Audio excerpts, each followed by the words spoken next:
여러분 부자 되세요. 사장님들 부자가 되고 싶으시다고요? 큰 손을 사로잡고 싶으시다고요? 여러분이 생각하기에 가장 큰 손 외국인 관광객은 어느 나라인가요? 중국인? 중동 사람? 인도 사람? 모두 아닙니다. 정답은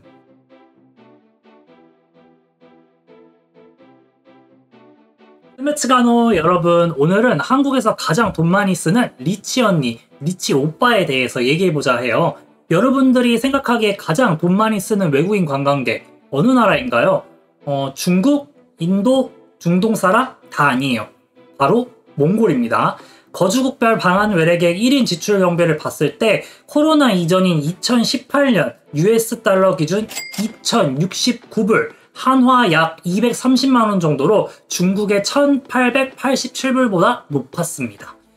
이거 대단한 거죠. 그 다음이 중동이고 그 다음이 인도였어요. 물론 2018년 이후로 순위가 엎치락 뒤치락 하기는 했지만 몽골인 관광객들이 한국에서 상당한 구매력으로 쇼핑을 하고 있음을 알 수 있죠. 사실 한국을 방문하는 외국인 관광객 중 절대적 다수를 차지하고 있지는 않아요. 거주국별 방문자 순위를 봤을 때도 몽골이 19위 정도밖에 되지 않습니다. 아울러서 한국 관광 통계에 따르면 2022년 한국을 방문한 몽골인 관광객 수는 6만 2천 명 정도로 많지도 않아요. 특히 코로나 이전 2019년에는 11만 명이나 방문했었는데 이거는 좀 대단하죠. 왜냐하면 몽골 인구가 350만이고 그중 10%가 30만이라고 했을 때 이는 엄청난 수치인 거죠. 거의 한 4, 5%가 왔다 갔다 한 거니까요. 그리고 방한 몽골인들이 30대, 40대, 50대가 차지하는 비중이 좀 높다 보니까 다들 쇼핑이나 구매 욕구가 좀 높은 편이에요. 그래서 실제로 한국에서 하는 주요 참여 활동에서 쇼핑이 96.8%로 1등을 차지했습니다. K-패션, 뷰티, 명품, 가구 쇼핑, 그리고 의료 관광에 이르기까지 스펙트럼이 아주 넓은 편이에요. 특히 의료 관광객의 경우에는 일반 관광객보다 5배 정도 돈을 더 많이 쓰거든요. 지난해 한국을 방문한 의료 관광객 수가 역대 최고치를 달성했는데 보건복지부에 따르면 일본, 중국, 미국, 태국, 그 다음에 몽골 순으로 방문을 많이 했다고 합니다. 몽골이 인구 350만 밖에 되지 않는데 5번째로 의료 방문객이 많이 왔다는 거는 사실 얼마나 한국을 많이 방문하는지 알 수 있는 대목이죠. 특히 개별 여행이 90%를 차지하고 체제 기간도 18.3일로 좀 긴 편이고 항공거리도 3시간밖에 되지 않고 재방문율이 70%에 육박하니까 한번 몽골인 관광객을 사로잡으면은 완전히 단골로 만들 수 있는 거죠. 그렇다면 몽골인들이 왜 이렇게 한국으로 많이 올까 좀 궁금하시죠? 일단 몽골인들에게 한국은 아메리칸 드림처럼 코리안 드림의 땅입니다. 몽골인들에게 한국이라는 나라의 이미지가 굉장히 좋아요. 민주화를 성공적으로 이뤄내고 고도의 경제 성장을 이뤄내고 또 역사적으로 인종적으로 매우 친숙하다 보니까 친밀감을 엄청 느낍니다. 특히 강대국 사이의 틈에 끼어 있다는 그런 지정학적 위치도 비슷하기 때문에 몽골에게 한국은 하나의 이상적인 발전 모델인 거죠.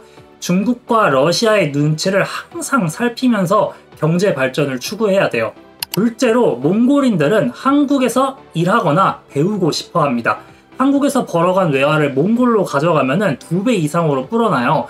아울러 한국에서 배운 서비스업 스킬이나 노하우를 자국에서 적용하면 사업으로 큰 돈을 벌 수 있죠.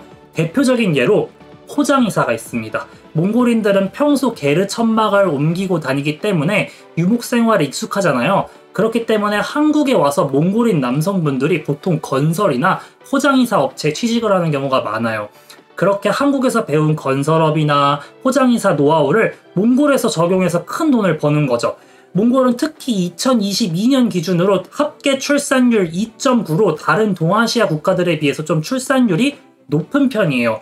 그렇기 때문에 수도 울란바타르가 굉장히 과밀화가 되면서 건설 경기가 붐이 일었습니다. 한국에서 배워간 기술이 몽골에서 도움이 될 수밖에 없는 상황인 거죠. 특히 이 신도시를 짓는 과정에서 스마트 도시 시티 조성을 아예 한국 정부에게 의뢰한 상태입니다. 셋째로 몽골은 한국에게 가장 우호적이고 가장 가까운 제3의 이웃 국가입니다. 제3의 이웃 국가란 쉽게 말해서 몽골의 민주주의 친구 국가라고 생각하시면 돼요. 몽골이 내륙 국가라서 중국과 러시아라는 두 이웃밖에 없거든요. 근데 둘 다 민주주의 국가라고 보기엔 조금 어렵잖아요. 둘 다 권위주의 국가인데 몽골은 1990년에 무혈 민주화를 이뤄내고 또 다당제 국가이고 의회주의를 실천하고자 하는 국가이기 때문에 실제로 대통령보다 총리 권력이 더 센 경우도 있어요. 그런 민주주의 국가 몽골에게 중국과 러시아라는 존재는 좀 거리를 둬야 되고 영향력이 이미 너무 충분히 센 국가들이라고 볼 수밖에 없는 거죠. 특히 기존의 몽골의 삼시 경제, 석탄, 구리, 중국이라는 그런 의존적 구조에서 벗어나서 민주주의 국가들과 경제협력을 하고 싶어요. 대표적으로 몽골은 미국과 한국에게 거는 기대가 좀 크죠. 실제로 한국, 몽골, 미국 3자 간 협의체를 통해서 정치, 안보, 경제에서 더 큰 협력을 이뤄내고자 하고 있습니다. 실제로 또 해외 국가 중에 몽골, 한국 간 항공 운항수가 좀 가장 많거든요. 2023년 8월 기준으로 7개 항공사, 대한항공, 아시아나, 미야타항공이 주 55회나 운항을 하고 있어요.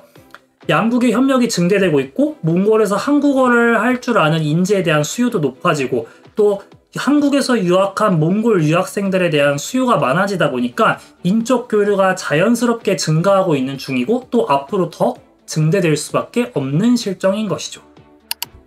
현재 몽골에서 한국 기업은 잘 나가고 있습니다. 대표적으로 이마트, CU, GS25, 맘스터치, 롯데리아 등이 있죠. 맘스터치는 또 최근에 열었어요. 한국 식품과 화장품 등 한국 제품이 몽골에서 스탠다드를 선점해가고 있습니다. 몽골인들은 이에 대해서 거부감이 좀 없어요. 왜냐하면은 한국에서 일하거나 유학하고 온 몽골인의 숫자가 워낙 많고 모든 몽골 가정은 한국과 인연이 있다라는 말이 있을 정도로 한국과 친숙합니다. 한국에서 보고 배워온 스탠다드가 몽골에 도입이 되기를 바라고 실제로 한국의 티머니 시스템이 몽골의 대중교통 버스 시스템에 도입이 됐어요.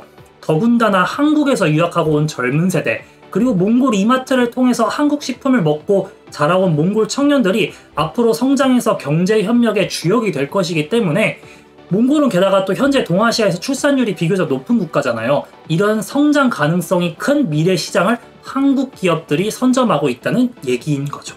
자, 지금까지 살펴본 큰손 리치 언니, 리치 오빠, 몽골인 오빠들 얘기 어떠셨어요? 저희가 갖고 있는 고정관념과 완전 다른 내용이었죠? 좀 즐겁고 유익한 시간이 되셨나요? 그렇다면 오늘 정보광 몽골 왕연은 마치도록 하겠습니다. 그럼 다음에 봐요. 달아올지 달아달아 밝은 달아.